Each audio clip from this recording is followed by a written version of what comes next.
Allô? Allô, François.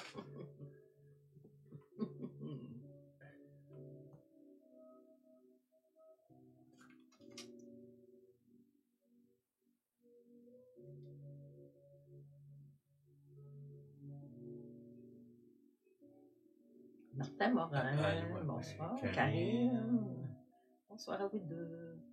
Patrick. Dani. Dani. Patrick. Ta petite femme. Patrick.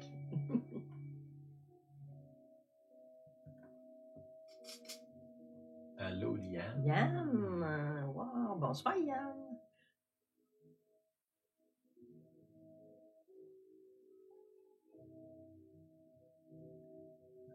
Amen. Ta petite femme, c'est tellement belle.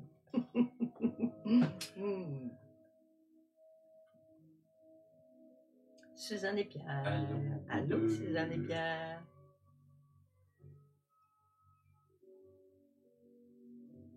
Cathy. Allô, la famille Michaud. Famille Michaud.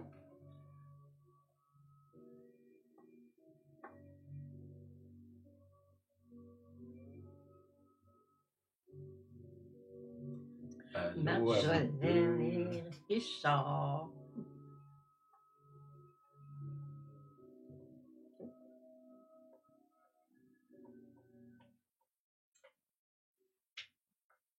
Oui. Avez-vous quelque chose à dire? Bonsoir à vous. Toujours agréable de voir vos noms apparaître. On vous aime, vous nous aimez, puis on s'échange ça ce soir. Bravo. Oui. Ça, la semaine passée, on n'était pas là, on était en voyage. Ça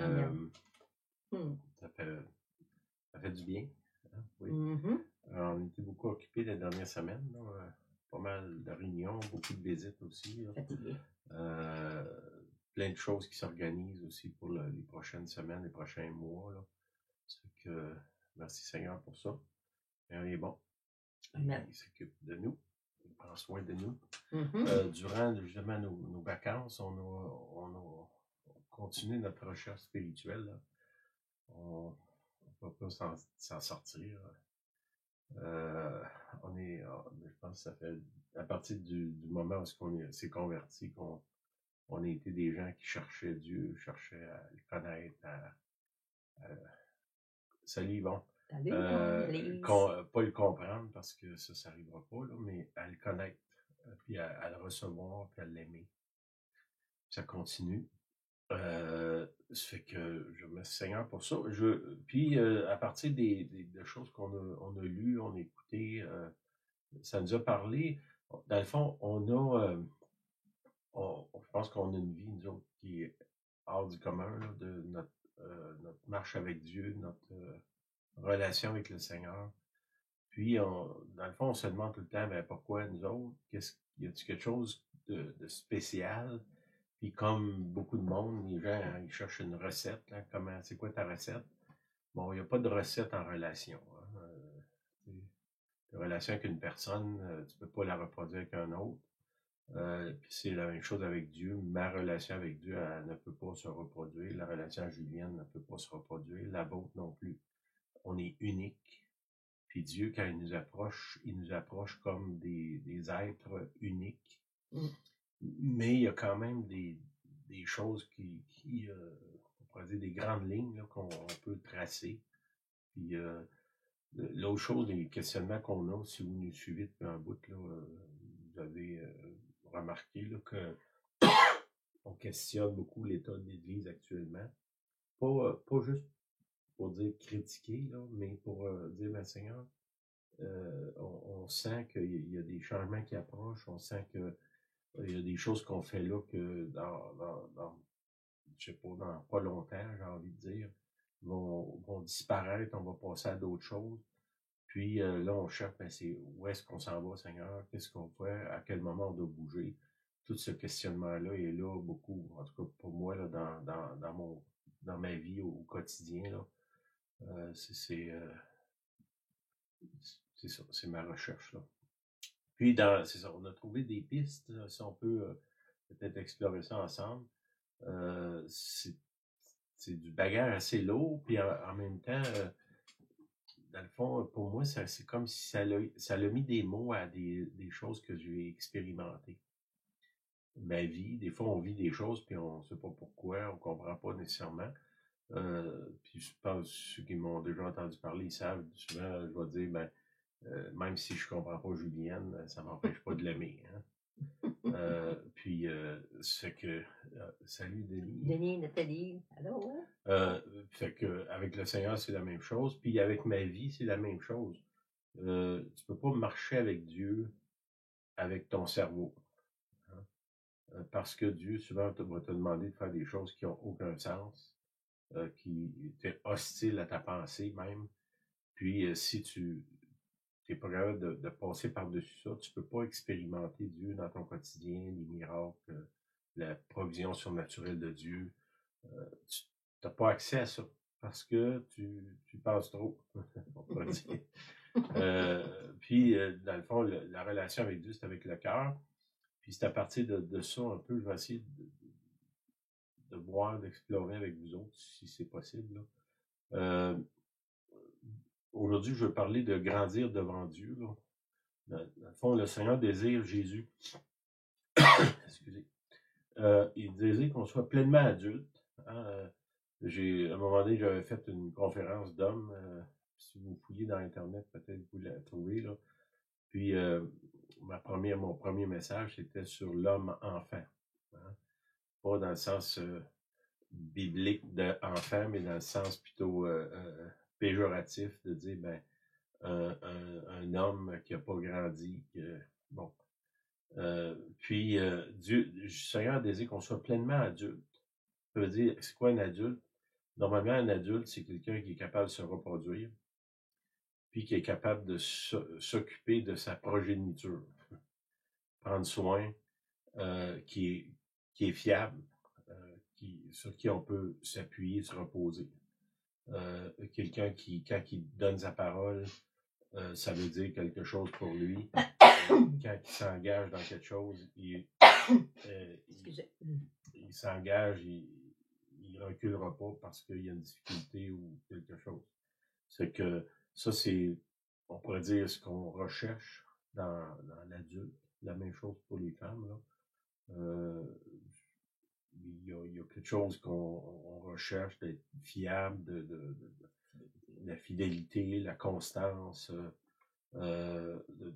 quelqu'un qu'on peut confier des choses puis que ça va s'accomplir, qu'on n'est pas constamment à se demander, ben la personne elle va-t-elle être là, va-t-elle être partie, bon, vous comprenez ce que je veux dire, là. Ça fait partie de devenir chrétien. La maturité, devenir adulte, là. Puis en même temps, au niveau de la foi, le Seigneur nous dit qu'on doit être comme des enfants. Fait qu'il y a comme une dualité, là. Faut-tu que je devienne comme un enfant ou que je devienne un adulte? Bon, on pourrait dire qu'il y a une différence entre être semblable à un enfant et être enfantin. Vous direz voir dans le dictionnaire, il y a une différence entre les deux. Là. Puis adulte, ça ne veut pas dire qu'on perd notre cœur d'enfant finalement. Là. Je peux être adulte, puis encore la foi, c'est un peu ça. C'est une forme de naïveté qui est là, qui est souvent associée à l'enfance. Puis un des brisements de notre société, c'est que les gens deviennent adultes, puis là, parce qu'ils ont eu des blessures, ils ont été trompés, on les a menti, on a profité d'eux, ben ils perdent ce côté-là d'émerveillement de l'enfant. Ça fait partie intégrale de la foi chrétienne, ces deux-là.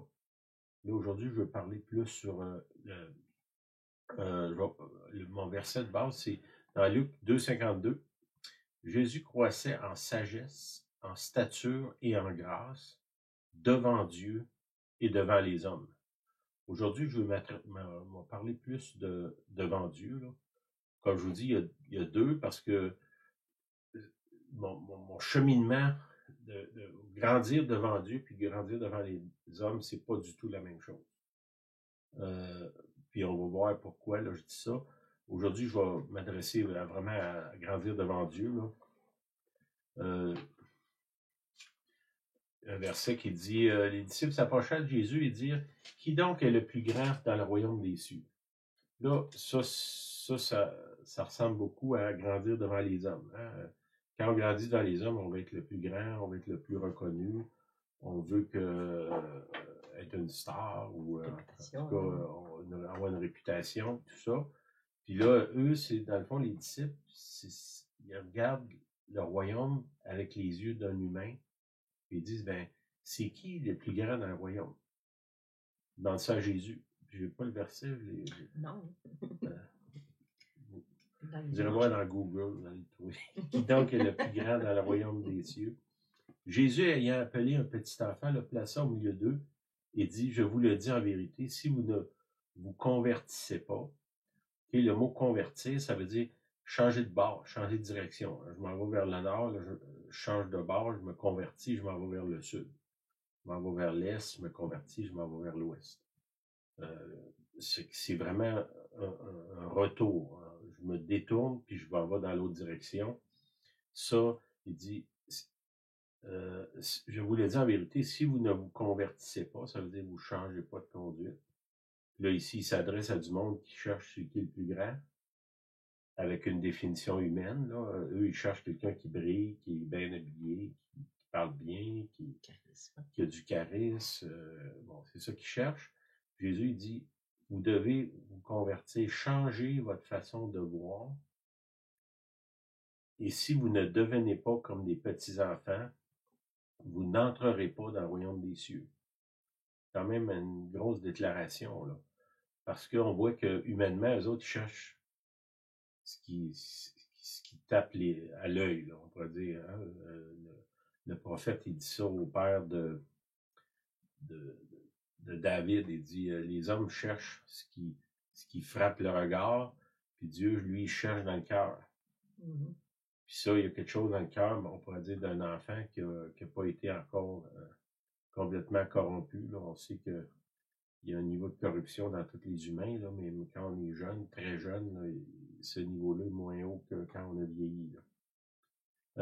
Bon, on pourrait dire, qu'est-ce qui caractérise, quand il parle ici, il faut vous devenir comme un enfant. Bon, qu'est-ce qui caractérise un jeune enfant? Peut-être la chose la plus visible, là, surtout chez les humains, c'est la dépendance. Hein? Dans toute la création, il n'y a aucun bébé qui est aussi dépendant pendant aussi longtemps que les humains. Nous, on a des animaux. Un poussin, il sort de l'œuf, puis quelques secondes après, il court, puis il est capable de se nourrir, même si tu lui as pas dit quoi manger. Là. Il est capable de boire presque instantanément. Les veaux, il naît, puis il se met à marcher quelques minutes plus tard. C'est à peu près ça dans toute la création. Tandis que les humains, ça prend des mois à avoir même des choses de base. Quand il nous dit de devenir comme un enfant, il y a le mot dépendance. Puis moi, je vous dis souvent, pour moi, le combat de la vie chrétienne, c'est l'abandon. C'est de devenir dépendant à Dieu. Puis là, souvent, il y a comme il y a un débat parce que ben oui, mais là, il faut que je devienne adulte aussi, oui. Mais comme je vous dis, de grandir devant Dieu puis devant les hommes, c'est pas la même chose. Je peux pas rester bébé si je grandis devant les hommes. Mais de l'autre côté, quand je me tourne vers Dieu dans le monde spirituel, il faut que je reste avec un cœur d'enfant qui est naïf, puis qui est dépendant. Quand le Seigneur il dit ne crains rien, ne vous inquiétez de rien, humainement, ça n'a aucun sens, cette déclaration-là. Autrement que si, dans mon développement de relation avec Dieu, j'apprends à dépendre de lui, puis que j'ai vraiment cette dépendance-là. Là, c'est pas juste une philosophie dans ma tête ou un livre que j'ai lu, là, ou je suis un perroquet qui répète des versets. Là. C'est je sais que Dieu va prendre soin de moi. Bon. Comment j'arrive là? Par l'expérience. Je peux pas, moi, vous imposer les mains et dire, ben, je te prie pour toi, puis là, à partir de là, tu t'inquiéteras plus de rien. Là. Non, c'est un cheminement. L'abandon, Le bébé qui naît, lui, il n'a pas le choix. En naissant, il est dépendant. Nous, quand on naît de nouveau, on a tous nos, comment je dirais, notre bagage qui est là en arrière, qui nous pousse à ne pas se fier sur les autres, à se prendre en main. Puis si vous avez du caractère un peu, ben l'idée de dépendre des autres, c'est pas trop dans vos priorités. Mais tu peux pas rentrer dans le royaume, c'est ça qu'il dit, vous n'entrerez pas dans le royaume des cieux. On peut le voir, hein, Julien cite souvent ce verset-là dans Jean 3, quand il parle de Nicodème, il parle de voir, après ça, il parle de entrer.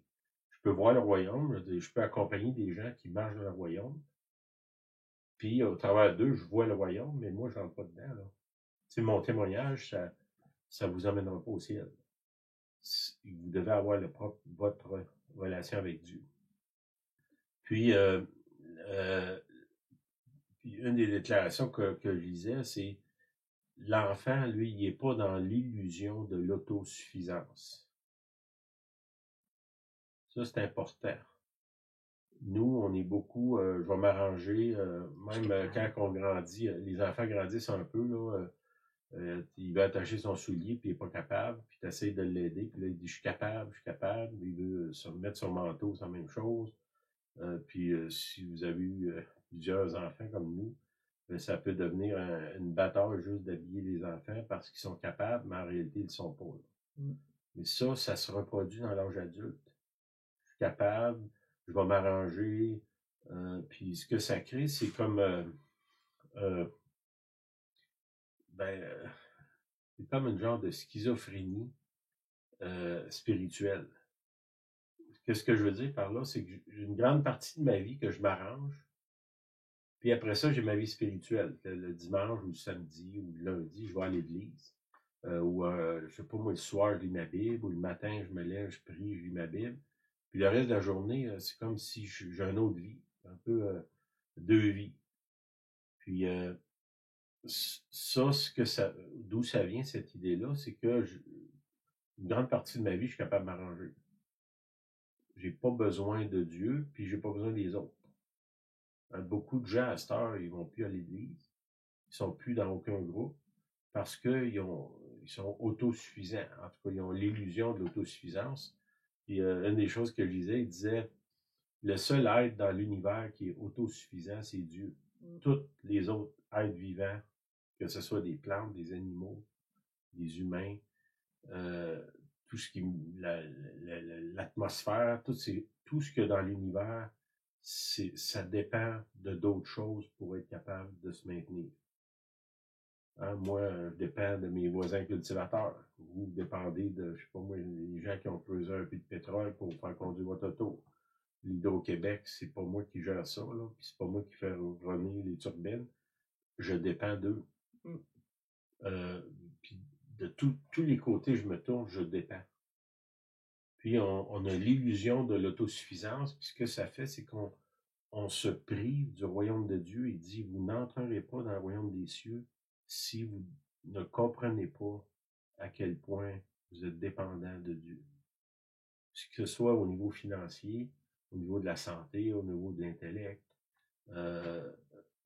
C'est toutes particulièrement dans notre société où est-ce qu'il y a beaucoup de richesses, il y a beaucoup de possibilités de s'arranger, de s'organiser.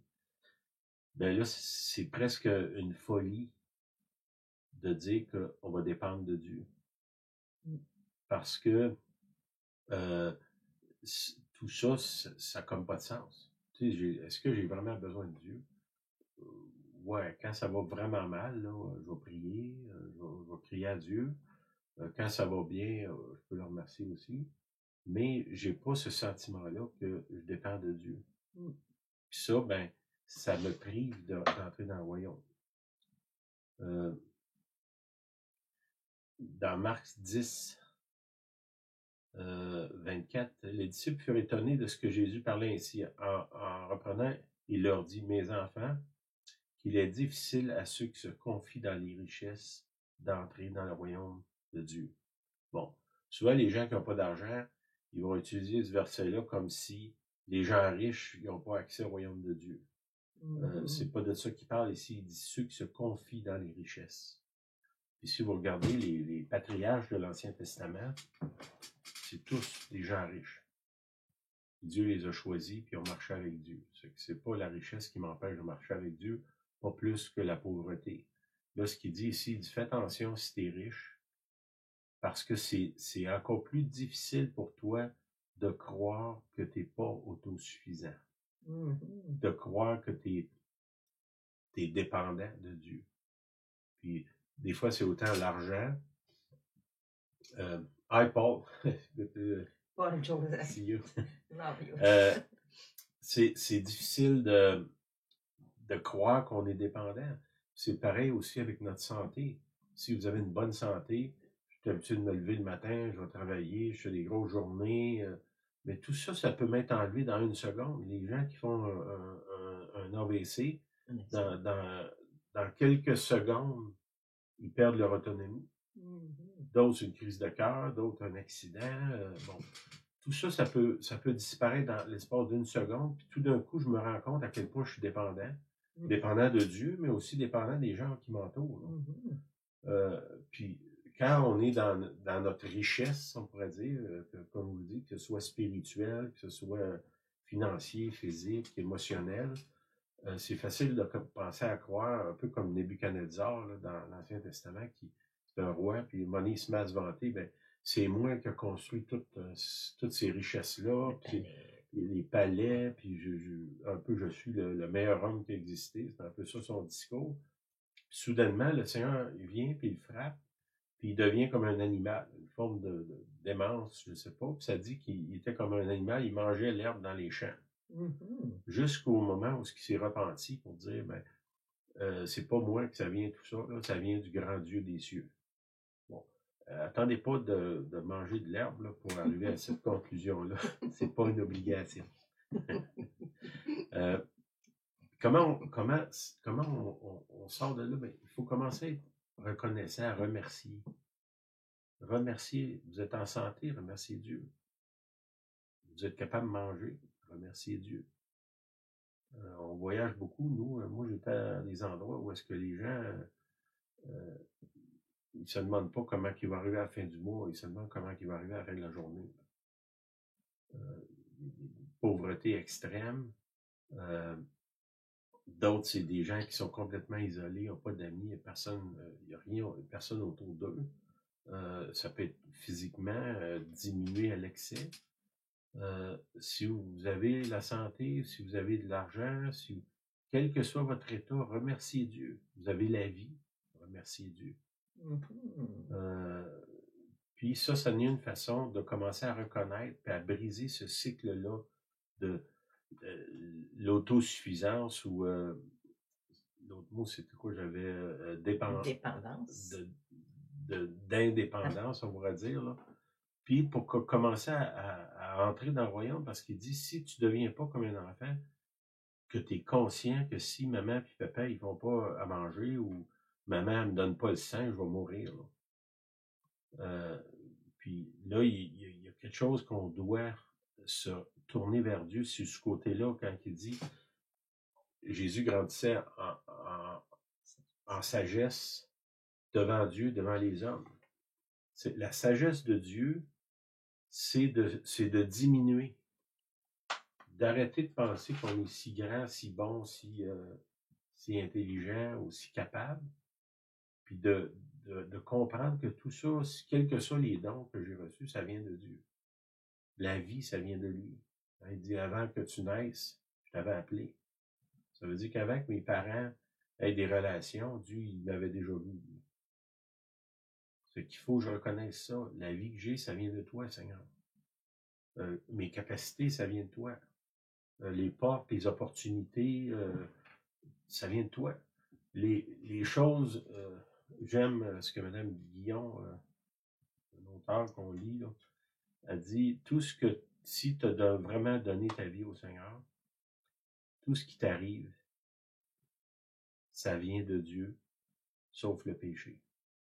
Ça veut dire que si, mettons qu'il me vient une calamité sur moi, est-ce que je suis encore capable de remercier Dieu?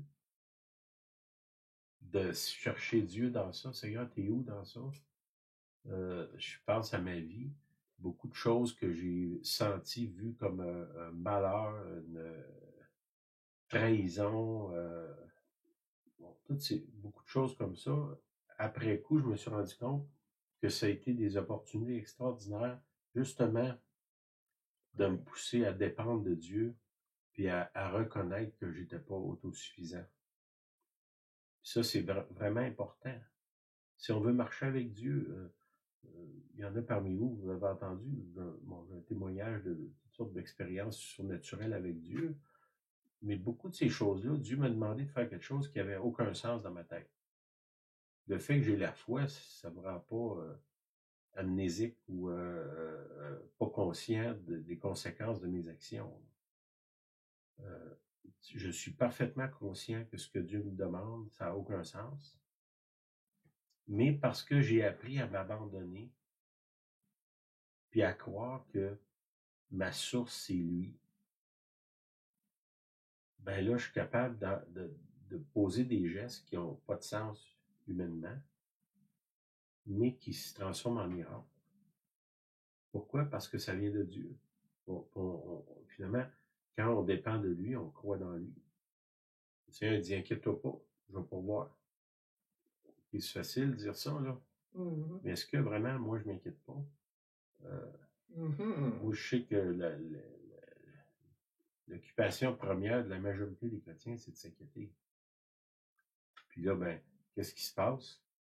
On s'inquiète.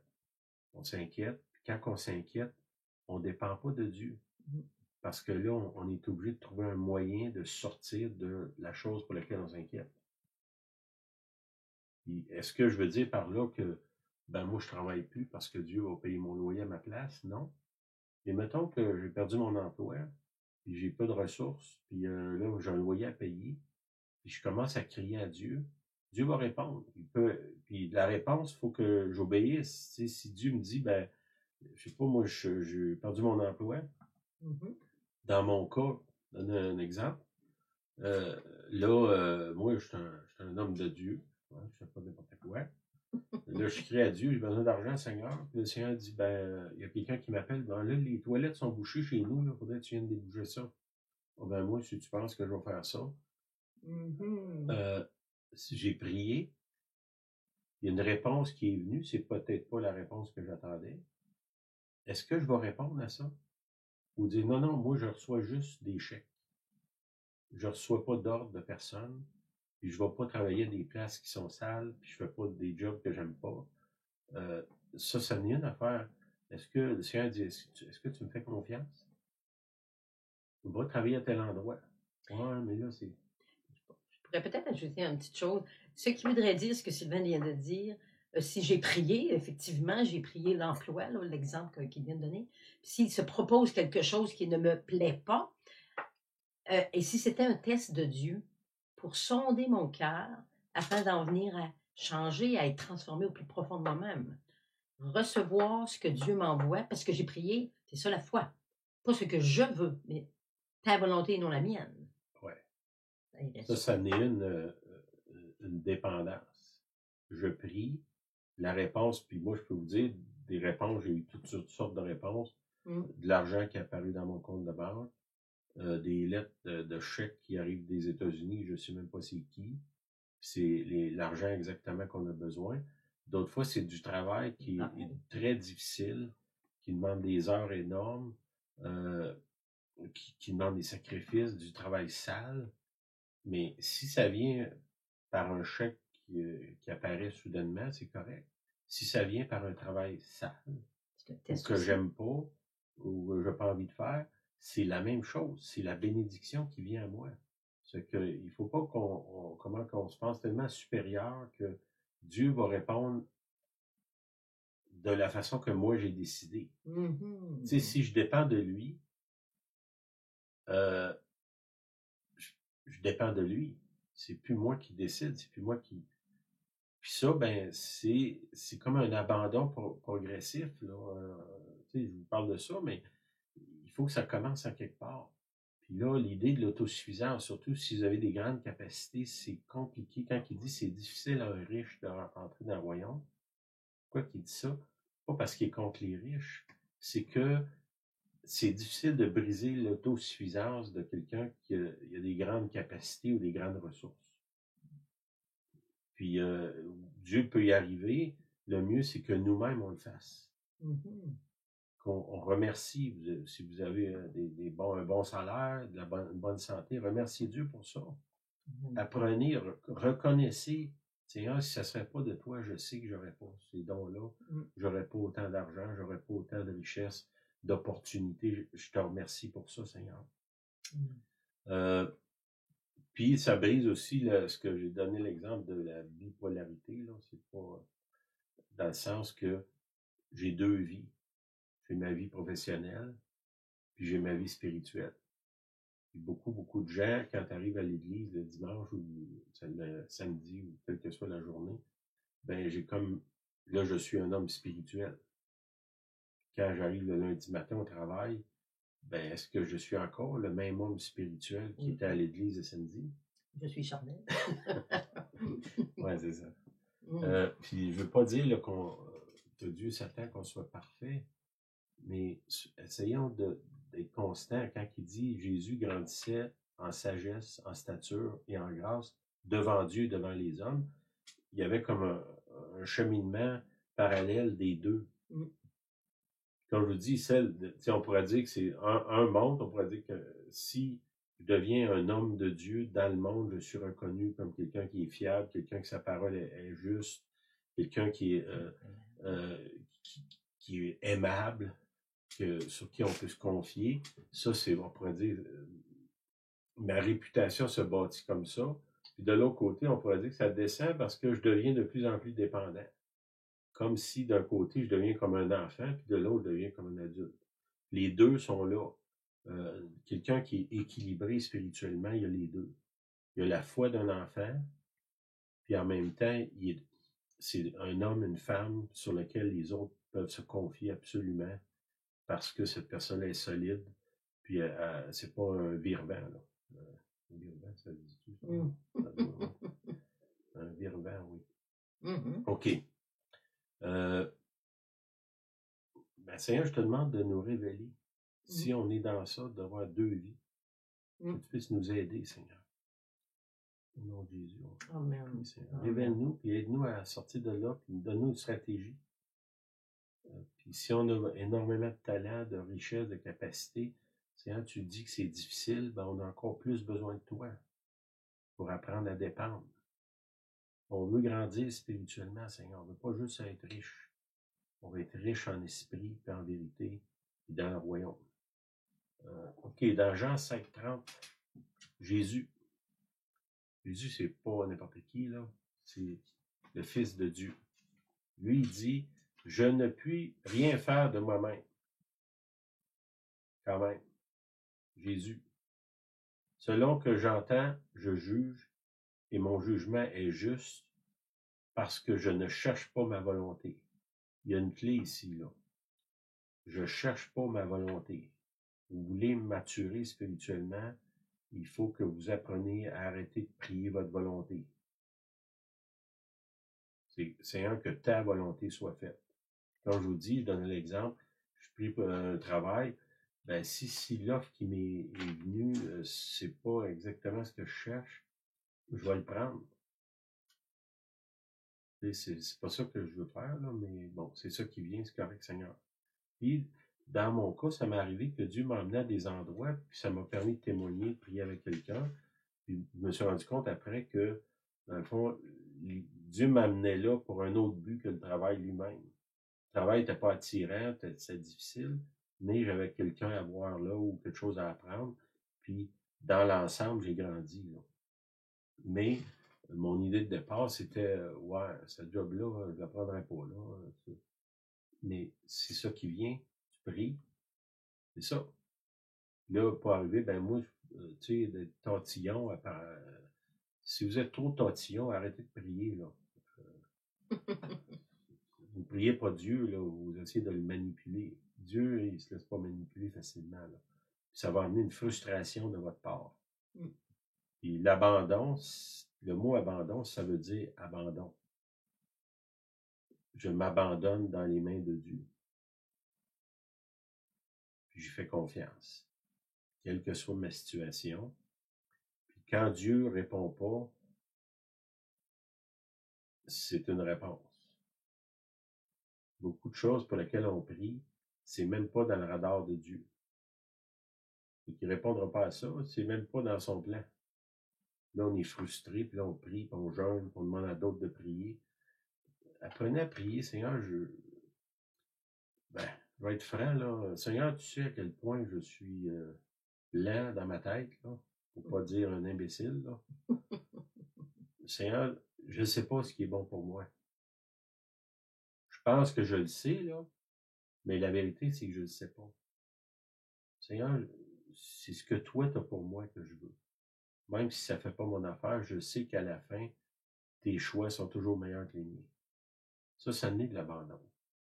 Vous voulez grandir dans le royaume, diminuez vos requêtes de prière, puis recherchez les requêtes de Dieu. Seigneur, qu'est-ce que tu veux que je fasse? Pas dans le sens, je ne vais pas travailler parce que Dieu ne me l'a pas montré, là. C'est pas de ça qu'on parle. Ou je ne vais pas aider personne parce que Dieu ne m'a pas montré d'aller les aider spécifiquement. Non, dans la Bible, ça dit, tout ce que ta main trouve à faire, fais-le avec ta force. De bon cœur. De bon cœur. Toutes les fois que tu as une opportunité d'aider quelqu'un, ça, c'est un signe de maturité spirituelle. Puis d'abandon.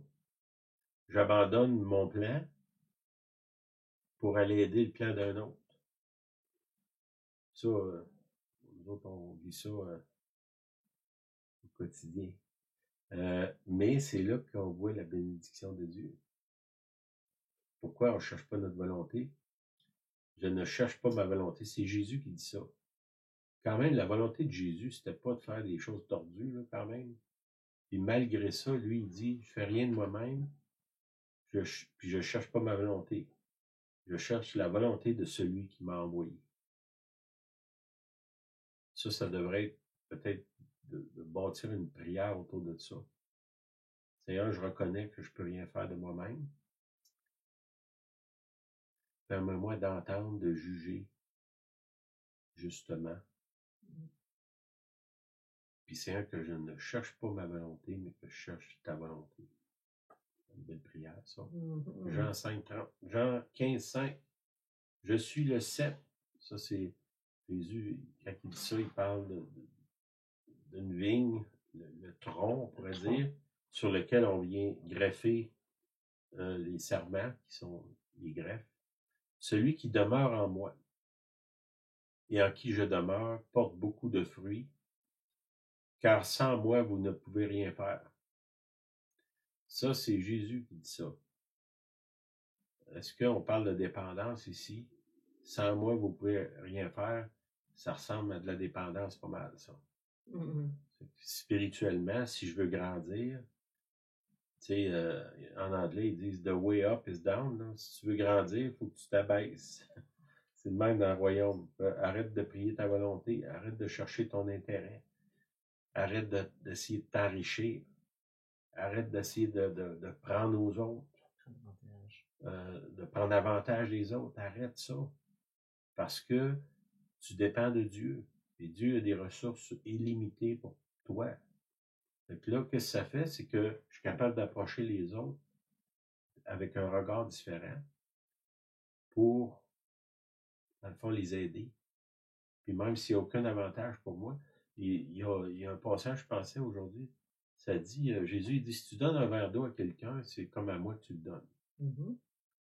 Là, il parle d'un verre d'eau, c'est quand même pas la grosse affaire. Là. Il ne parle pas de milliers de dollars, là, ou des semaines de travail. On parle simplement de donner un verre d'eau. Qu'est-ce que ça veut dire, ça? Si tu donnes un verre d'eau à quelqu'un, le Seigneur, il dit, moi, je le vois, puis je le vois comme une dette envers moi-même. Quand tu as une générosité sans arrière-pensée envers l'autre, Dieu s'engage à dire, je prends ça comme une dette personnelle. C'est moi qui vais te rembourser ça. Je ne le fais pas parce que je commence à calculer, ben Seigneur, j'ai donné un verre d'eau, tu m'en dois un, là. Si je le fais comme ça ne marchera pas. Si je le fais d'un cœur généreux, toutes les fois que j'ai l'occasion d'être généreux, quel que soit d'écouter quelqu'un, des fois qui sont difficiles, puis ça n'est ça un don. Ça peut être de l'argent, ça peut être du temps. Bon, quel que soit ce que Dieu vous montre, ou pas nécessairement juste ce que Dieu nous montre, là, parce qu'il y a des chrétiens qui utilisent ça comme excuse pour pas faire le bien. Dieu ne me l'a pas montré. Si je suis extravagant dans ma générosité, Dieu va être extravagant à mon égard. Et moi, je peux vous garantir, par mon expérience, puis Julien a pu confirmer ça, jamais qu'on a réussi à donner plus que Dieu nous a ordonné. Même quand on était extravagant à l'excès dans les ressources qu'on a. Là. C'est jamais arrivé. Dieu, il a comme un point d'honneur, mon petit gars, tu me battras pas. Mais ça, il faut que vous sortiez de votre peur de manquer, puis d'embarquer dans le Seigneur. Ma vie, ça dépend de toi. Puis là, essayez de comprendre c'est qui Dieu. Dieu a créé l'univers. Il a créé l'univers. Est-ce qu'il est capable de s'occuper de moi? Je sais pas s'il est capable de s'occuper de moi. Je m'inquiète, là. Voyez-vous, là, ça tient pas, là. Puis, c'est que ça, c'est important que vous embarquez dans ça. Faites-le de façon, je dirais, graduelle. Apprenez à m'adouer. Tu sais, si, je sais pas, je me promène sur la rue, là, puis je vois Julienne, elle me connaît pas, elle m'a jamais vu. Puis là, on est dans, je sais pas, dans un centre d'achat. Puis là, je vais vers elle, puis je dis, Mademoiselle, voulez-vous m'épouser? Là, elle va dire, t'es qui, toi? OK? Commence par essayer de la séduire. Commence ouais, commence par bonjour. Excusez-moi de vous déranger, blablabla. Bon, commence par quelque chose de pas la grande déclaration la première fois. Là. Puis ça, c'est important avec le Seigneur, c'est la même chose. Naturellement, vous ne ferez pas confiance au Seigneur. Il faut qu'il gagne votre confiance. Il faut que vous gagniez la sienne. Ça se fait graduellement. Puis, faites-le un petit peu. Si vous avez peur de donner, commencez pas à donner votre paye au complet. Là. Commencez par un peu. Vous allez voir ce que Dieu va faire. Priez. Comme je vous dis, soyez généreux. Surveillez votre cœur. Tu sais, dans la Bible, il dit, si tu donnes pour être vu, tu as déjà eu ta récompense. Ça veut dire, mettons, je donne, je sais pas, moi, je donne un 100 $, puis là, je le montre à tout le monde pour être sûr que tout le monde voit que j'ai donné 100 $. Ben, ma récompense, c'est que j'ai été vu. Il n'y aura rien d'autre. Le Seigneur dit, si tu donnes en cachette, il dit que ta main gauche ne sache pas ce que ta main droite fait. Pourquoi qu'il dit ça? Si tu le fais en secret, là, Dieu, il dit, ben là, c'est moi qui est en dette avec toi. Puis, c'est là qu'il va me bénir. Et si je le fais pour être vu, ben, j'ai ma récompense, je suis vu. OK. Jean 5, 19. Pensez à ça. Jésus, c'est l'homme le plus libre qui a existé. Il ne peut pas être plus libre que ça. Là. Lui, il connaît son Père. Il a une relation avec lui extraordinaire. La voix du Père a parlé dans le ciel pour dire « Celui-ci est mon fils bien-aimé ». Il y a plein de monde qui l'a entendu. Là. La voix dans le ciel. Là. Il y a une affirmation incroyable de son Père. Une naissance surnaturelle. Bon, Jésus, il sait qui il est, puis il sait qui est son Père. Puis là, malgré ça, il dit, ça c'est dans Jean 5, 19, Jésus reprit donc la parole et leur dit, en vérité, je vous le dis, le Fils ne peut rien faire de lui-même. Il ne fait que ce qu'il voit faire au Père, Et tout ce que le Père fait, le Fils aussi le fait pareillement. Bon. Il y en a qui ont tordu ce verset-là en disant, ben moi, je fais juste ce que Dieu m'a dit de faire. Mais il y a plein de choses que Dieu nous a dit de faire dans la Bible, c'est déjà clair. Il m'a dit d'être généreux de façon excessive, de pardonner de façon excessive, d'aimer. J'ai pas besoin d'un ange qui m'apparaît et me dit, hey, faut que t'aimes ta femme, là. Si je suis rendu là, je suis un cas désespéré, là. Ça doit être naturel. Si c'est pas naturel, je dois demander l'aide de Dieu. Puis c'est moi qui le fais. C'est un geste d'amour, hein, c'est ça. OK. Pour briser l'illusion de l'autosuffisance.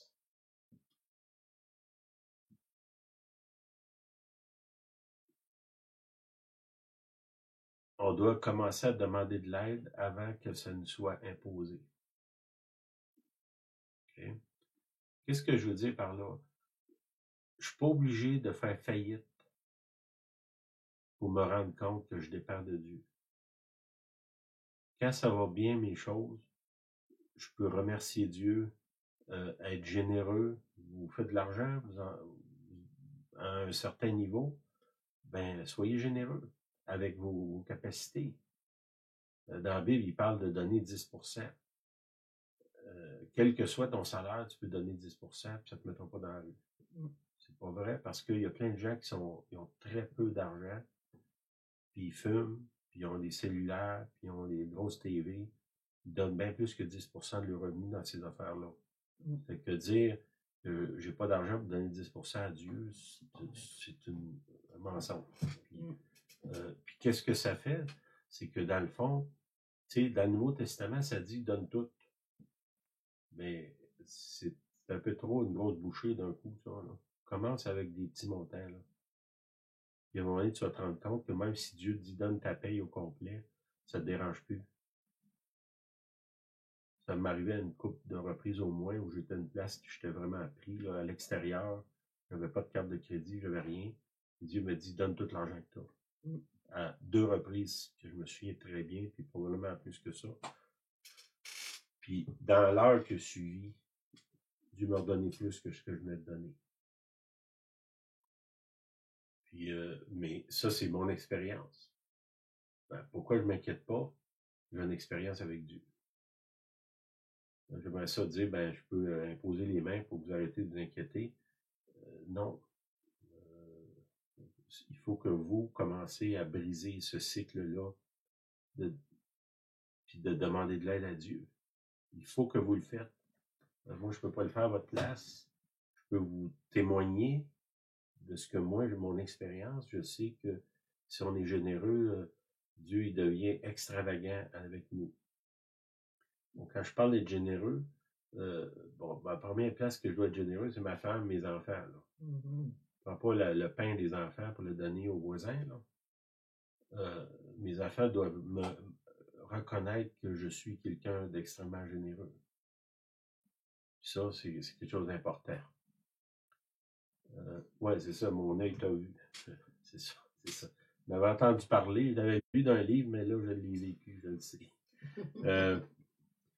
OK. Fait que comment on fait? C'est une habitude, vous développez ça. Maintenant, vous êtes très autonome. Vous avez de l'argent, un bon job, bien entouré, des amis, grande capacité, vous êtes capable de réparer n'importe quoi. Commencez à remercier Dieu pour ça. Commencez à voir, mettons, je réussis à réparer. Moi, je suis très habile de mes mains. Ma femme a dit que j'ai des doigts de fée. Je ne ressemble pas à la fée Clochette quand même, là, mais pas en tout cas physiquement. Mais je suis capable de réparer, mais est-ce que je suis capable de reconnaître, Seigneur, je te remercie que moi, je suis capable de voir quelque chose de brisé puis de comprendre comment le réparer. C'est un don que Dieu m'a donné. De remercier Dieu pour ça. Vous faites de l'argent? Merci Seigneur. Tu m'as donné un vendeur exceptionnel, ben merci Seigneur, c'est un don que tu m'as donné. De l'autre côté, je veux reconnaître ça en étant moi aussi généreux de de la générosité que tu as eue envers moi, d'avoir autant de talent, ben, je vais être capable que ça coule de moi vers les autres. Pas tout garder pour moi. Là. Comme la mer morte, là, l'eau, elle sort pas. C'est pour ça que ça s'appelle la mer morte. OK.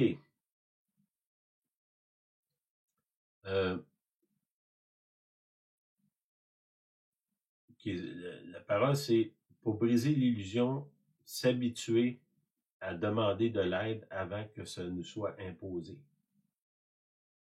Ça, c'est important. Demander de l'aide à Dieu, d'aller vers les autres aussi, puis pas de, comment je dirais, de tout le temps être là en train de quémander les autres. C'est pas de ça qu'on parle. De reconnaître qu'on a besoin d'aide.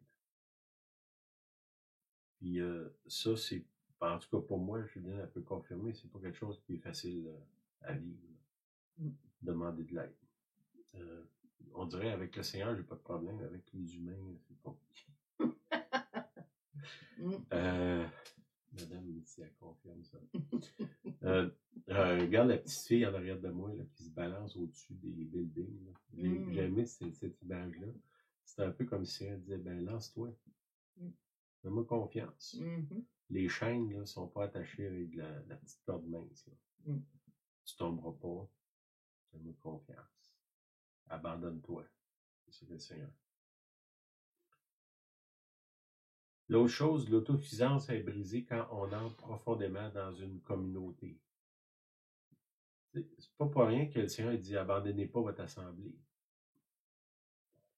Pourquoi il nous dit ça? Parce qu'on voit toutes les raisons du monde de le faire. Pourquoi? Parce que les autres ne pensent pas comme moi, ils me dérangent. Il y a toutes sortes de raisons. Offensé. Je suis facilement offensé. Ils n'ont pas fait ce que je voulais, puis ils ne m'ont pas regardé, puis ils ne m'ont pas donné la main, puis ils m'ont trop parlé, ils m'ont pas assez parlé. Bon. Là, quand il dit Jésus grandissait en sagesse devant Dieu et devant les hommes, je ne peux pas grandir devant les hommes si je ne grandis pas devant Dieu. Si je ne comprends pas que tout ce que j'ai, ça me vient de Dieu, c'est très difficile pour moi d'avoir un regard de complaisance envers les autres. Là, ça devient extrêmement compliqué de rentrer en relation profonde avec les autres. L'Église, c'est une relation qui commence là et qui va se continuer dans l'éternité. On pourrait dire que la personne fatiguante à côté de toi, l'Église, est en danger qui va être là pour l'éternité. C'est qu'il faut que tu changes ton attitude puis commencer à l'aimer. Puis peut-être d'examiner que c'est peut-être toi le problème. Pour moi, c'est ça. Là. C'est plus moi le problème que les autres.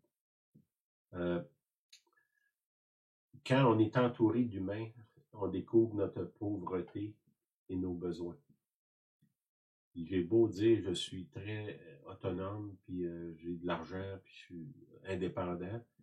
Quand j'arrive en relation avec les autres, je me rends compte à quel point je suis pauvre. Mon niveau de tolérance il est pas loin de 0. D'aimer les autres comme Christ a aimé l'Église, pas là. J'ai besoin du Seigneur. Il faut que je dépende de lui. Et ma fille Émilie a cité un livre l'autre jour, ceux qui l'ont écouté. Dans ça, c'est une femme. Puis elle dit à l'autre, elle dit j'ai vraiment besoin de l'amour surnaturel de Dieu pour t'aimer. Tout à fait. Hein? Bon, on n'est pas obligé de le dire, mais on peut le demander au Seigneur. Seigneur, j'ai besoin de ton amour surnaturel. Là. Je m'en vais à l'église le matin. Je m'en vais au travail. Les enfants, c'est pas facile. Mon conjoint, ma conjointe, c'est pas facile. Seigneur, j'ai besoin de ton amour surnaturel. Ça n'est une façon de briser l'autosuffisance. J'ai besoin de Dieu bien plus que je pense, que je crois.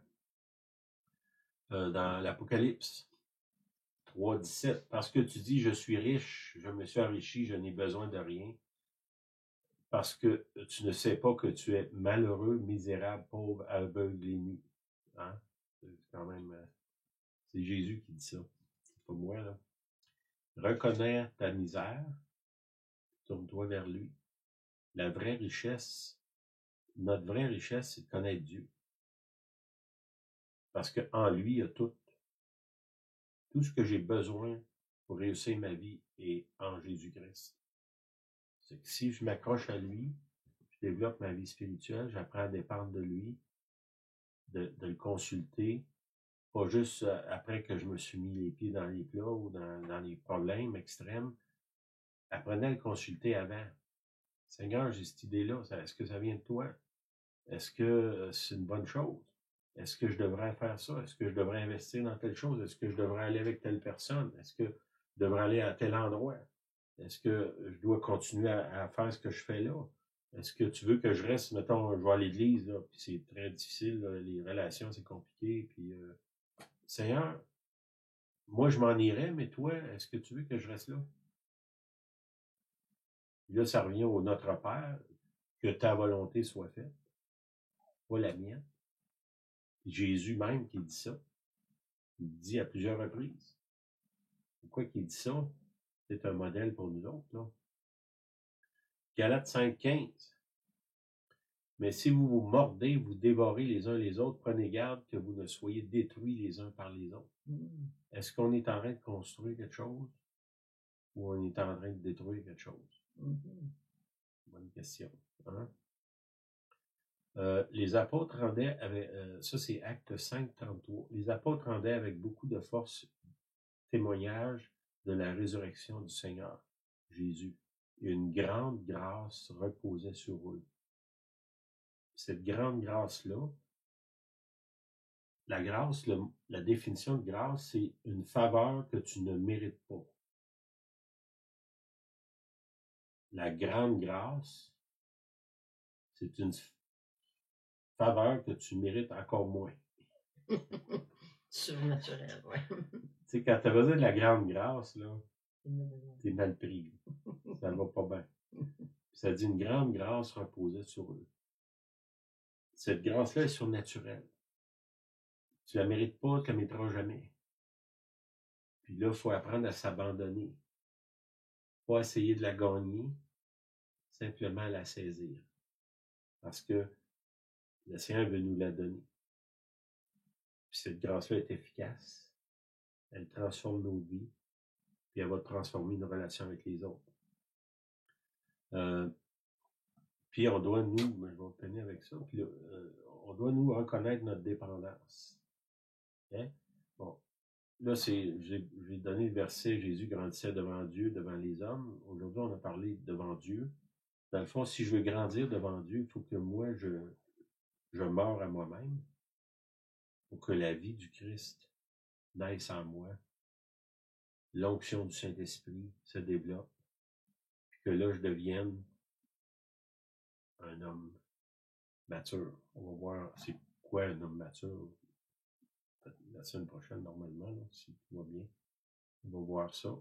Puis je vais explorer ça parce que j'ai compris au travers de ça que qu'est-ce que, en particulier que Dieu a agi beaucoup dans ma vie, c'est relié à l'abandon, puis à une confiance presque imbécile que j'ai eue à plusieurs moments de ma vie. Puis les gens autour de moi, Dieu n'en demande pas autant, Julien se fait dire ça tellement souvent, Dieu t'en demande pas autant. Je comprends bien que Dieu n'a pas besoin de moi, mais il aime ça être avec moi. Puis il aime ça faire des choses au travers de moi, puis souvent il me demande de faire des choses que logiquement je ne ferais pas.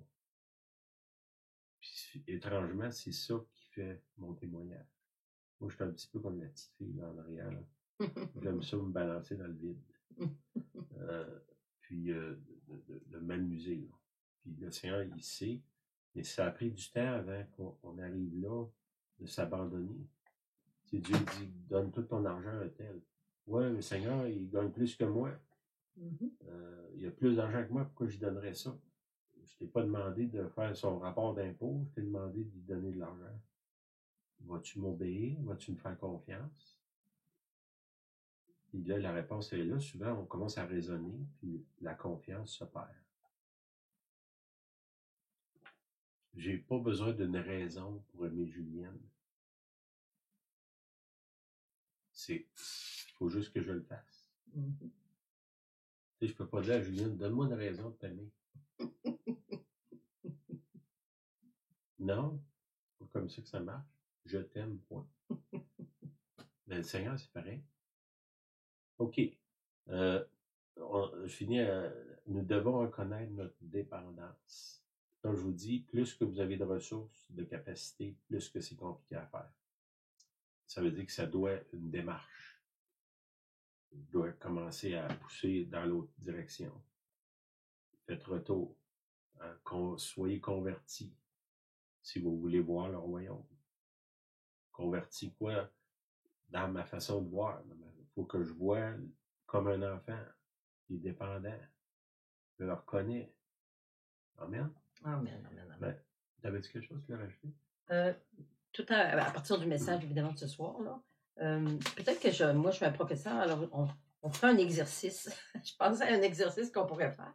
Évidemment, on peut peut-être pas se voir, puis comme nous allez témoigner la semaine prochaine. Si, par exemple, à partir d'un matin, où vous priez, ben, Seigneur, moi, je veux voir ta gloire.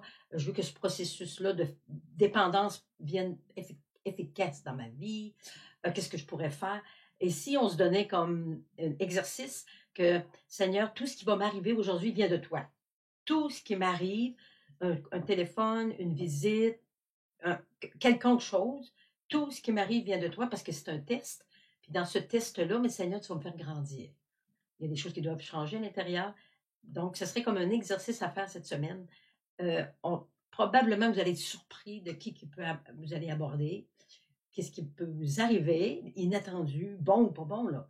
Mais tout ce qui va nous arriver vient de Dieu. C'est pour tester notre dépendance envers lui. Fait que ce sera un exercice à faire. Wow. Moi, je vais le faire pour moi-même, évidemment. Amen. Amen. Amen. Bon, ben merci d'être là. Soyez bénis. Puis je pense qu'il y a beaucoup à exercer, là, parce que la foi chrétienne, c'est une pratique, une façon de vivre. Puis le Seigneur nous appelle comment je dirais, à des choses plus grandes, mais pas des plus grandes aux yeux des hommes, mais plus grandes aux yeux de Dieu, qui est l'abandon finalement. Là. Soyez bénis, bonne semaine. Soyez bénis. Merci d'être toujours là. Agréable de vous voir, des petits commentaires. Merci de vos commentaires.